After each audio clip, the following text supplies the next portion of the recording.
Assalamualaikum warahmatullahi wabarakatuh. Salam budaya, salam segala kebaikan untuk kita semua. Rahayu. Nah, sore hari ini baru balik ini lur tadi dari ladang mandi. Kita sama-sama nonton lagi. Ini judulnya tentang Kerajaan Pajajaran. Jadi sebelumnya aku mau menyampaikan aku putra Sunda, ayahku tepatnya Sunda dari Banten, dan ibuku dari Timur Tengah. Maksudnya Timur Tengah itu percampuran antara Jawa Timur dan Jawa Tengah. Jadi lahirlah aku di Tulur. Sementara aku dilahirkan dan dibesarkan tumbuh di Sumatera Utara, lur ya. Sekalipun gak lama aku pernah merantau dulu di tanah Jawa, tepatnya di Provinsi Banten, di Serang, atau lebih tepatnya lagi di Tangselnya. Aku di Pamulang, juga lama di Pondok Cabe. Waktu yang lebih lama itu aku di daerah Pondok Labu.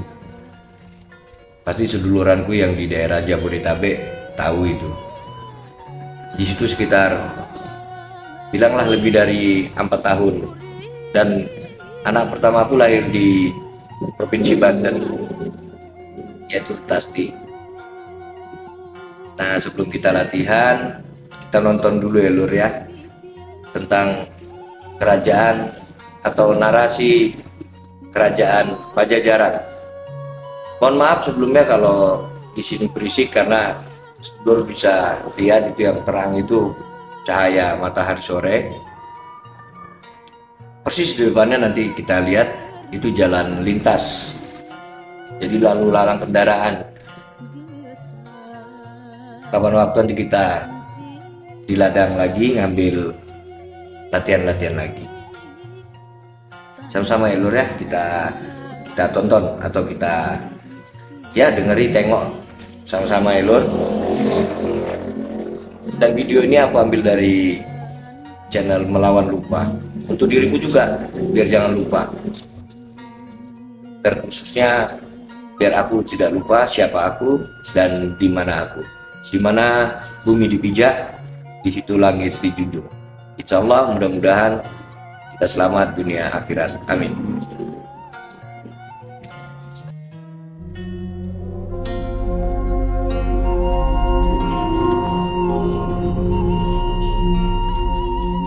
Sejak lebih dari 1000 tahun lalu, beberapa wilayah Nusantara pernah menjadi rumah bagi keberadaan kerajaan-kerajaan lokal yang bisa menjadi bukti perkembangan peradaban di wilayah Nusantara di masa lampau.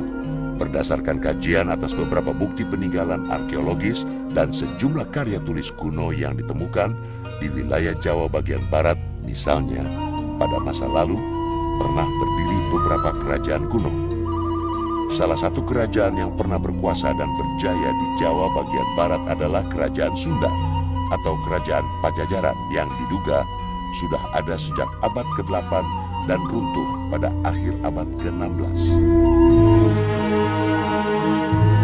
Jauh sebelum Kerajaan Pajajaran berdiri dan memiliki pengaruh di beberapa daerah di wilayah Jawa bagian barat, ratusan tahun sebelumnya, sejumlah kerajaan kuno lain diduga juga pernah berdiri di wilayah ini. Salah satunya, Kerajaan Tarumanegara, yang jejak keberadaannya bisa dilacak dari sejumlah temuan arkeologis. Di antaranya, Prasasti Ciaruten yang terletak di Kampung Muara, Desa Ciaruten Ilir, Kabupaten Bogor, Jawa Barat. Prasasti yang ditemukan persis di tepi aliran sungai Ciaruten ini, keberadaannya telah dilaporkan sejak tahun 1863. Dalam prasasti beraksara Palawa dengan bahasa Sanskerta ini disebutkan nama Raja Purnawarman, seorang raja yang memerintah di negeri Taruma. Sistem kerajaan di wilayah Jawa bagian barat itu berdasarkan data arkeologis itu dengan penemuan prasasti-prasasti masa Tarumanegara. Memang tidak ada angka tahun di sana prasastinya itu, tetapi dari kajian paleografis terhadap tulisannya diduga sekitar abad ke-5 Masehi. kelima Masehi itu ada bukti sekitar 5 sampai 7 yang bisa dibaca sih cuma sekitar 5. Ada suatu kerajaan yang bernama Tarumanagara dengan rajanya Purnawarman. Nah sayang itu yang disebut di dalam prasasti cuma satu raja, Purnawarman saja. Selain prasasti Ciaruten, di wilayah Kampung Muara juga ditemukan beberapa situs yang sejaman bahkan lebih tua dari prasasti Ciaruten. Salah satunya yang berhasil diartikan adalah prasasti Kebon Kopi 1 yang juga menyebutkan nama Raja Purnawarman yang dipandang sebagai Dewa Indra, yang dalam kepercayaan Hindu dianggap sebagai dewa perang. Ada dua kemungkinan. Yang pertama, prasasti-prasasti dari raja lain belum ditemukan. Jadi kita masih berharap mungkin di masa mendatang ada prasasti lain dari Tarumanagara yang menyebut raja lain.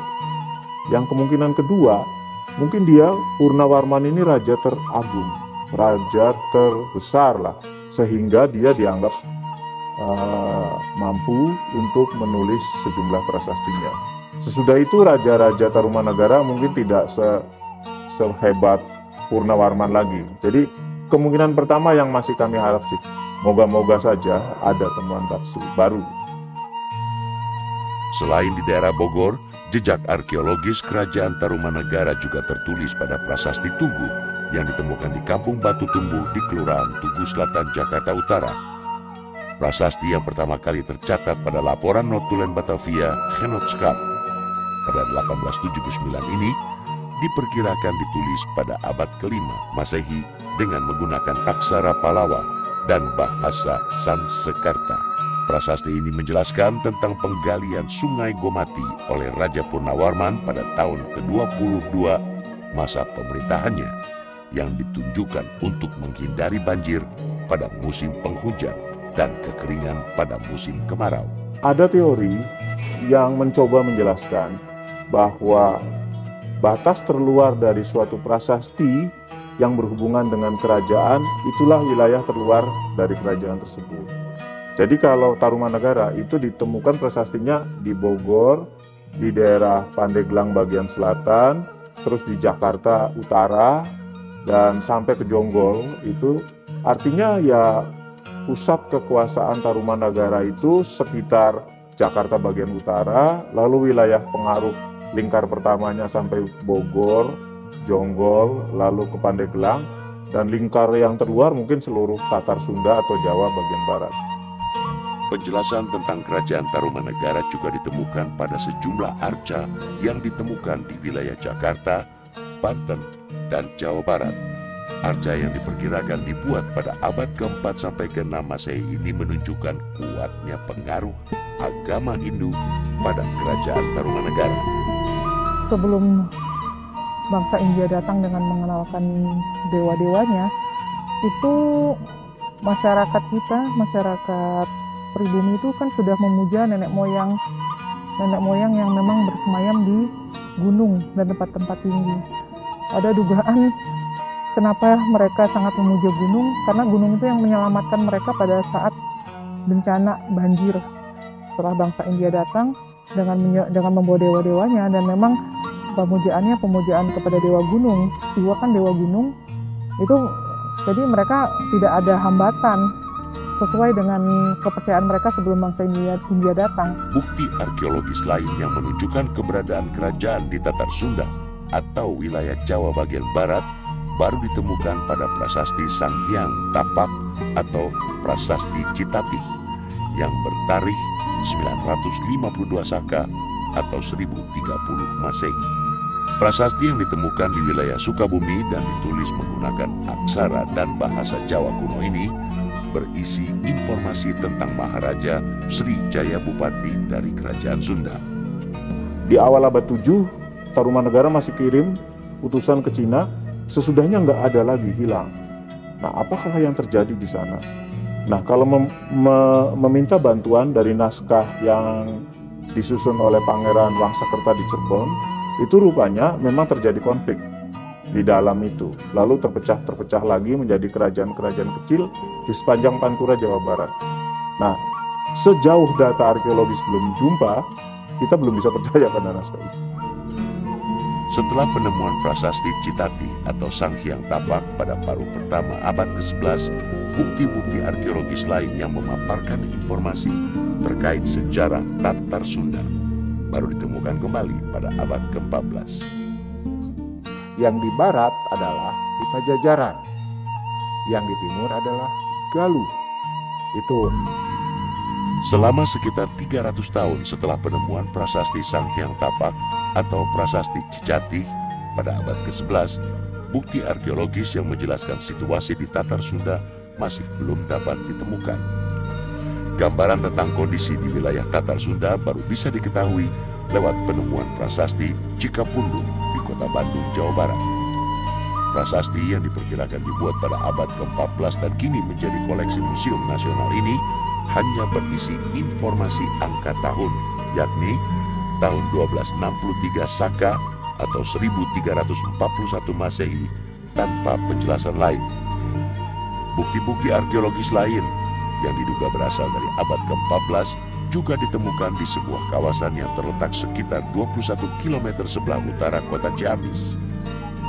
Di kawasan ini ditemukan kompleks kepurbakalaan yang kini dikenal sebagai situs Astana Gede.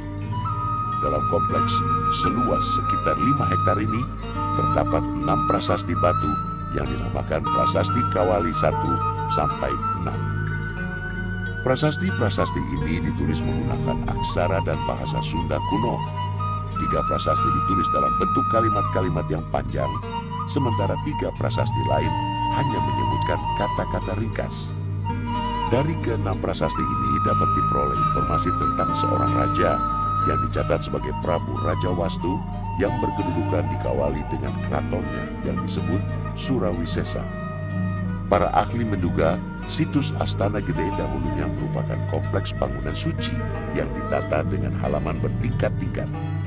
Situs ini diduga berasal dari era kerajaan Sunda kuno yang pada saat itu berpusat di Galuh atau kini dikenal sebagai wilayah Ciamis, Jawa Barat. bisa juga pecahan atau bisa berkembangnya pusat-pusat kekuasaan di daerah. Jadi bukan kelanjutan malah kalau Tarumanegara hilang gitu. Tapi pusat kekuasaan di daerah-daerah ini tumbuh besar karena mungkin pengaruh demografi, ekonomi, dan kesempatan berkembang. Jadi kerajaan. Di sebelah sini Galuh, di Ciamis jadi kerajaan. Begitupun di Sunda jadi kerajaan. Apakah ada kaitannya? Carita Parahyangan tidak membicarakan kaitan itu. Prasasti lain yang hampir sejaman juga ditemukan di wilayah Tasikmalaya pada 1877 yang dinamakan Prasasti Rumatak. Prasasti ini menyebut tentang pendirian pusat kerajaan atau Nunyusuk di Rumatak oleh Batara Hyang. Isinya mengenai penyusukan wilayah Rumatak oleh Batara Hyang pada tahun 1333 Saka 1411 Masehi.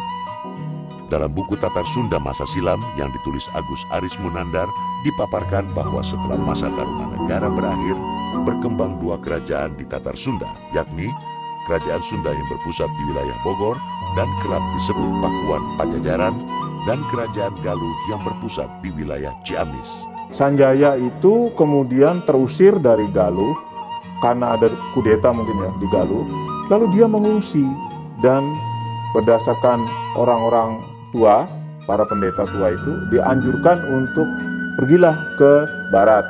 Dia bertemu dengan Tarusbawa Tohaan di Sunda dan menikah dengan putrinya.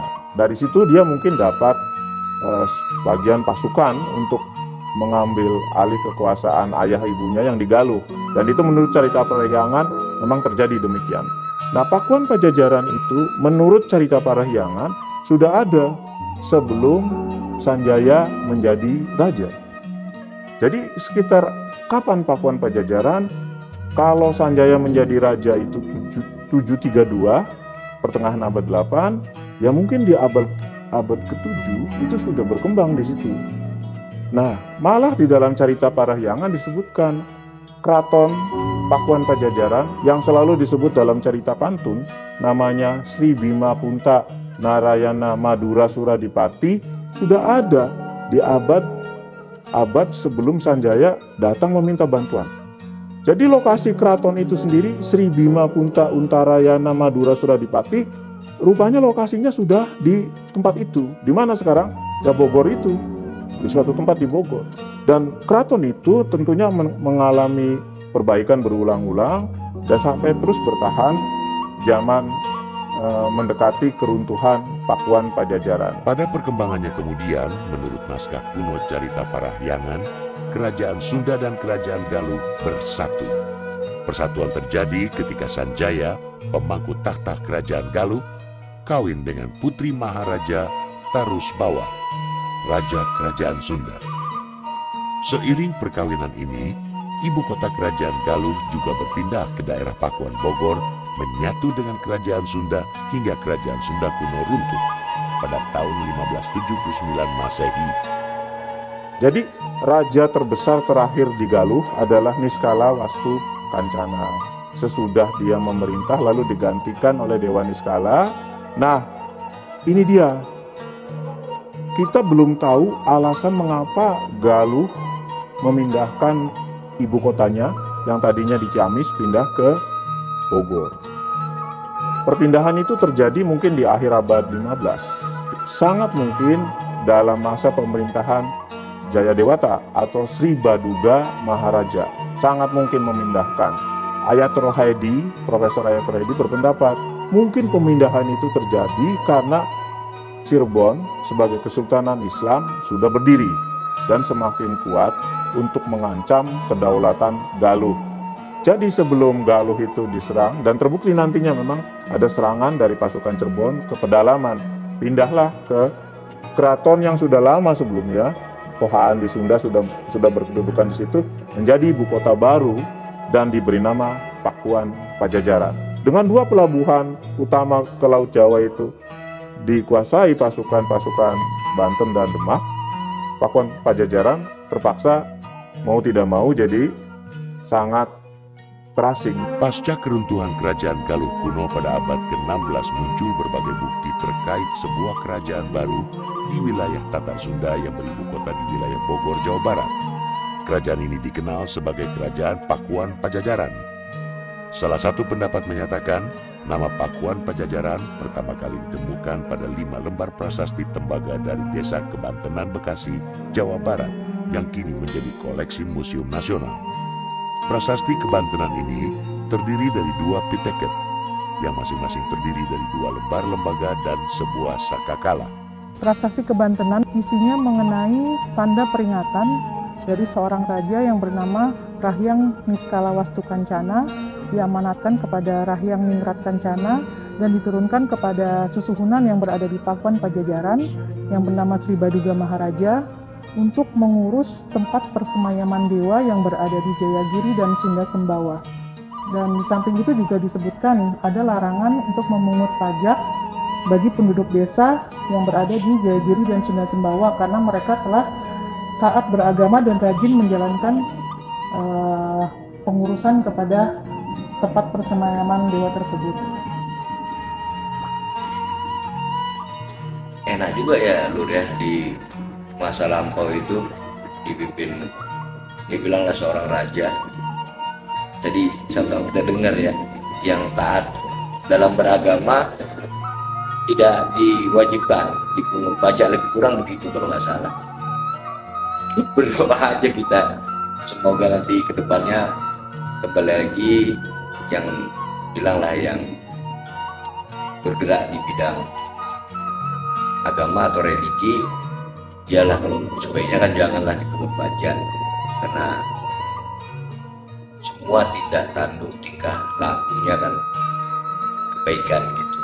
Ini menurut aku, tanggapan aku, kalau memang begitu di masa lampau, bijak berarti rajanya atau pemimpinnya. Kapan ya kita kayak gitu ya? Masa kita sekarang ini kapan ya gitu ya? Berharap aja kita Lur. Lanjut ya. Pada prasasti Kebantenan, nama Pakuan Pajajaran dituliskan dalam 3 cara yang berbeda, yakni Pakuan Pajajaran dan Pakuan Pajajaran. ada beberapa prasasti yang menyebutkan nama Pajajaran, ya salah satunya prasasti Kebantenan ini. Pajajaran itu merupakan nama ibu kota kerajaan, tapi orang taunya itu Kerajaan Pajajaran. Sebenarnya itu Kerajaan Sunda sendiri sudah mengalami beberapa kali perpindahan ibu kota, diantaranya di Galuh, di Kawali, dan terakhir di Pakuan Pajajaran. Dan dalam prasasti juga disebutnya terkadang di Pakuan atau di Pajajaran, dan disebutkan secara lengkap di Pakuan Pajajaran. Prasasti lain yang kerap menjadi rujukan berbagai ahli untuk mengkaji sejarah kerajaan Pajajaran adalah prasasti Batu Tulis yang terletak di Kelurahan Batu Tulis, Kecamatan Bogor Selatan, Kota Bogor. Prasasti yang ditemukan ekspedisi VOC pimpinan Scipio pada 1687 ini ditulis dengan huruf Jawa kuno dan berbahasa Sunda kuno. Yang menulis prasasti Batu Tulis itu putranya Jayadewata atau Sri Baduga Maharaja. Agaknya sih ditulis sesudah kematian 12 tahun kematian Sri Baduga Maharaja, Raja Pakuan Pajajaran yang mempunyai banyak karya dan dikagumi memang Sri Baduga Maharaja. Apa sih yang dilakukan oleh Sri Baduga Maharaja? Dia membuat parit mengelilingi keraton. Dia membuat gunung-gunungan yang diumpamakan sebagai Gunung Mahameru. Gunungnya kota Pakuan Pajajaran. Dia ngabalai itu memperkeras jalan-jalan di kota. Dan terakhir dia membuat hutan lindung, hutan samida, hutan larangan. Ya ada yang mengatakan itu hutan terpentin atau hutan yang kayunya berbau wangi, untuk diambil kayunya sebagai pewangi gitu. Setelah bukti arkeologis, beberapa naskah kuno juga menjadi rujukan untuk mengurai narasi sejarah kerajaan Pajajaran. Naskah-naskah kuno yang kini menjadi koleksi perpustakaan nasional ini antara lain fragmen Carita Parahyangan, Sang Hyang Siksa Kanda, Karesian, dan Kidung Sunda. Fragmen Carita Parahyangan diperkirakan ditulis pada abad ke-16 dengan menggunakan aksara dan bahasa Sunda kuno. Naskah ini berisi gambaran sistem pemerintahan kerajaan Sunda yang berpusat di ibu kota Pakuan, Pajajaran. Terdapat 3 cerita utama yang ditulis dalam naskah ini. Pertama, cerita tentang pendahulu-pendahulu Maharaja Tarusbawa sebagai perintis berdirinya kerajaan Sunda di Pakuan, Pajajaran. Kedua, tentang Maharaja Tarusbawa yang bertakhta di Keraton Sri Bima. Dan terakhir, cerita dari Rakean Darmasiksa, penguasa dari Saunggala yang mewarisi keraton di Pakuan Pajajaran. Carita Parahyangan berbicara mulai dari generasi ketika Tarumanagara breakdown, lalu setelah itu Raja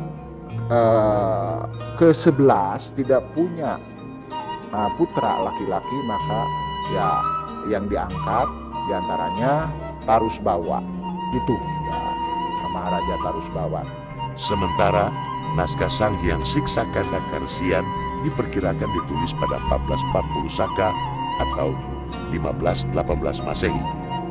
Naskah yang ditulis dengan bahasa Sunda kuno ini berisi aturan, tuntunan, dan petuah kepercayaan untuk menjadi resi.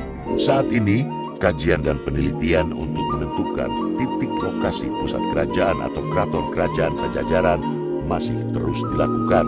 Sejauh ini, salah satu lokasi yang tengah diteliti karena diduga memiliki kaitan dengan kerajaan Pajajaran adalah Kebun Raya Bogor. Pusat penelitian botani yang berdiri di atas lahan seluas 87 hektar ini diperkirakan merupakan halaman keraton kerajaan Pajajaran. Dilihat dari beberapa catatan prasasti Batu Tulis, di situ ada kata-kata Samida yang mereka sebut semacam hutan larangan. Batu Tulis itu tahun 1533. Jadi kalau misalkan Samida itu diasumsikan kebun raya saat ini, lebih dari 500 tahun yang lalu kebun raya sudah ada. Gitu. Tapi memang harus dibuktikan secara saintifik. Saat ini kita coba mengumpulkan beberapa informasi dari sejarawan, bukti-bukti yang ada yang bisa mendukung di pernyataan pada prasasti tersebut. Seperti misalnya ini ternyata ini menhir. Batu menhir ini ada sudah sejak lama sekali, dan itu ada sejak sebelum prasejarah, jangan prasejarah. Kemudian yang lainnya seperti batu-batu Ngabalay ini juga salah satu bentuk program infrastruktur pada zaman itu. Jadi mereka membangun jalan itu dalam bentuk tumpukan batu-batu menahir seperti itu. Beberapa sketsa dari penelitian para ahli memperlihatkan dugaan lokasi Keraton Pakuan Pajajaran di Kota Bogor, Jawa Barat, Jalan Lawang Saketeng, yang berlokasi tak jauh dari Kebun Raya Bogor misalnya, oleh para ahli sejarah diduga kuat merupakan gerbang utara dari Keraton Pajajaran.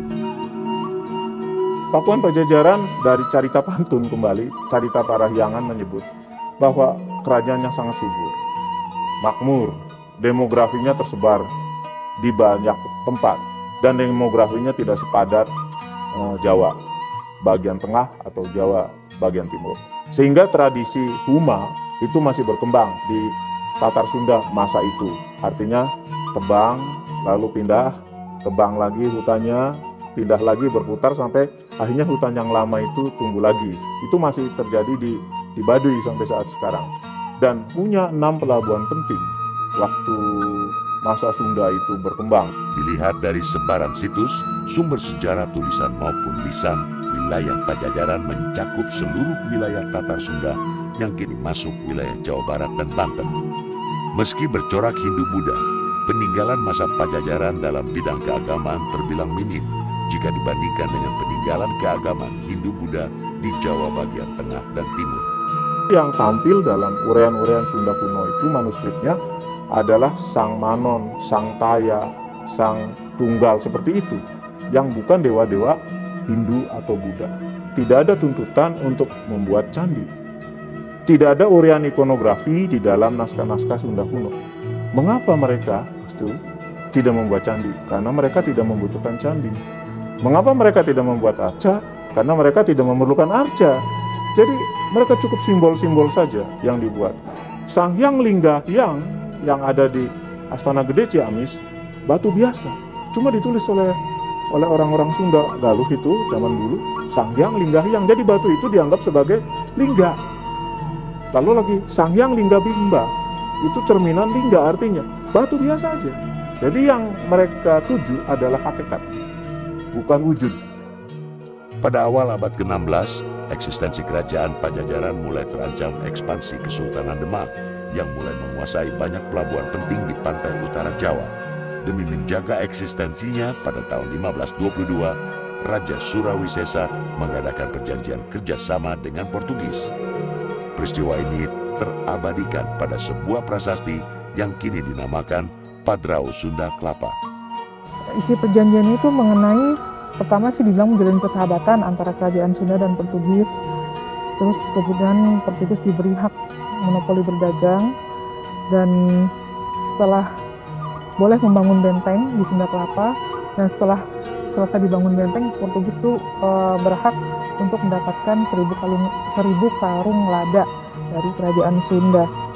Karena dengan harapan kerajaan Sunda itu mendapatkan bantuan dari Portugis untuk menghalau musuh-musuh Sunda. Nah, musuh-musuh Sunda ini yang ditakuti pada saat itu adalah menyebarnya pengaruh Islam. Meski telah berupaya membendung pengaruh Demak pasca serangan Demak ke Sunda Kelapa pada tahun 1527, kerajaan Sunda yang kehilangan pelabuhan utama untuk akses perdagangan semakin melemah. Hingga akhirnya, kerajaan Hindu-Buddha terakhir di wilayah Tatar Sunda ini hancur akibat serangan Kesultanan Banten pada akhir abad ke-16. 1527 giliran Sunda Kelapa ditaklukkan juga. Dengan 2 pelabuhan utama ke Laut Jawa itu dikuasai pasukan-pasukan Banten dan Demak, Pakuan Pajajaran terpaksa mau tidak mau jadi sangat terasing, lemah dan tidak bisa berhubungan dengan dunia luar. Andai kata Portugis juga mau membantu datang, tidak bisa karena sudah dikuasai di tepi pantai itu sudah orang-orang Demak dan Banten.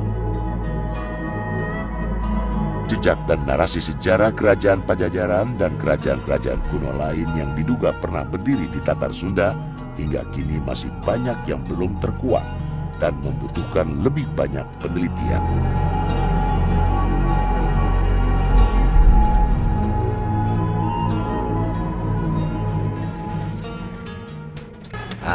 habis Lur, udah tadi sama-sama kita tengok ya.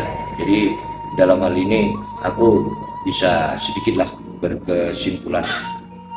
Maksudnya berkesimpulan itu aku selalu diajarkan sama orang tua aku untuk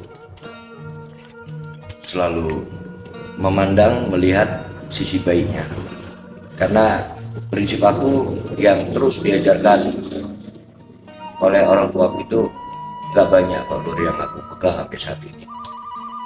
Salah satunya, sebaik-baiknya orang pasti ada buruknya, dan seburuk-buruknya orang pasti ada baiknya. Begitu juga dengan yang lainnya, baik itu sesuatu ataupun benda. Jadi nggak ada yang sempurna, karena kesempurnaan itu milik Sang Pencipta. Itu aja yang selalu aku pegang.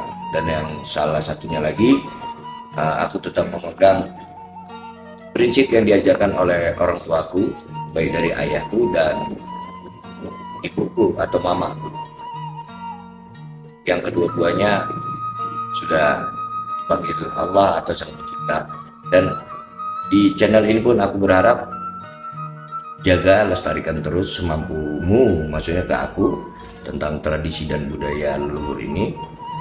Ya itu aja pesan yang aku banyak yang aku terus aku jaga kali. Sebaik-baiknya apapun itu pasti ada buruknya, dan seburuk-buruknya apapun itu pasti ada baiknya. Ingat siapa kau, kata ayahku ke diri aku ya Lur ya. Gak cukup dengan hanya mengingat siapa aku, tapi juga harus kita ingat juga di mana aku. Kira-kira pesan ayahku gini, selalu ingat siapa kau dan ingat juga di mana kau.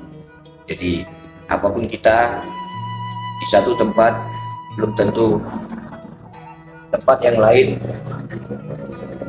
menilai sama terhadap kita. Dan aku gak pandai menata bahasa ya Lur ya. Yang penting itu aja prinsipnya, di mana bumi dipijak, di situ langit dijunjung. Aku dilahirkan di Provinsi Sumatera Utara. Prinsip itu yang terus kupegang. Toleransi, saling menghargai itu. Oke Lur ya, tadi udah sama-sama kita tengok. Nanti kita sambung main goloknya. Ya. Ini termasuk golok pendek.